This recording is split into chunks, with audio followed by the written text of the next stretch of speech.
প্রথমে তোমাদের একটি ভিডিও দেখাবো, তারপরে ভিডিওটি সবচেয়ে ফানি কমেন্ট গুলি পড়ে শোনাবো। গুড মর্নিং সবাইকে। আজকের সকালটা কিন্তু শুরু হয়ে গেল সুন্দর একটা রঙিন চা। দার্জিলিং থেকে ঘুরে এসে কিন্তু খুব চা খাওয়ার নেশাটা বেড়ে গেছে, আর সেই জন্যই দেখো যখন বাগানে গিয়ে দেখলাম যে সুন্দর সুন্দর অপরাজিতা ফুল ফুটে আছে, তখন ভাবলাম অপরাজিতা ফুল দিয়েই চাটা বানিয়ে। তোমরা হয়তো ভাবছো যে কাকিমা এরকম অদ্ভুত ধরনের চা খেতে চাইছে কেন, কিন্তু এই আইডিয়াটা আমি কোথা থেকে পেয়েছি বলতো? এই আইডিয়াটা আমি পেয়েছি দার্জিলিং এর চায়ের দোকান থেকে। যখন আমরা ওখানে স্পেশাল চা কিনতে গেছিলাম তখন কিন্তু দেখেছিলাম অপরাজিতা ফুলের চা, যার দাম বলেছিল 2500 টাকা কিলো। সেই জন্য আর না কিনে দেখো বাড়িতেই এসে অপরাজিতা ফুল দিয়ে চা বানানো শুরু করে দিয়েছি। চা বানানো তো হয়ে গেছে, এখন আমি আমার প্রিয় সাবস্ক্রাইবার সুহানা, তনুজা, সঞ্চয়িতা, অনুরূপিকা, অভিজিৎ, লক্ষ্মী, জ্যোতিমণি, ঝর্ণা, পিয়াসা, কোয়েল, শামিমা আর প্রীতির কথা বলে। চাটা কিন্তু দেখতে দারুণ হয়েছে আর খেতেও কিন্তু খারাপ না। তোমাদের কেমন লাগলো সেটা অবশ্যই জানিও। चलिए शुरू करते हैं।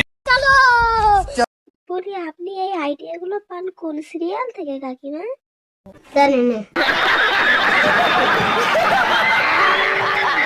কাকিমা, আমি তো দেখলাম তুমি তো চা খেলেই না, শুধু খাওয়ার মতো দেখালে। प्यारी समझ गई।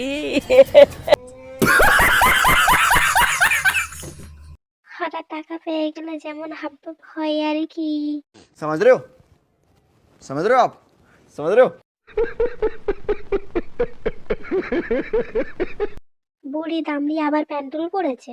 ये सब क्या देखना पड़ रहा है? अच्छा है मैं अंधा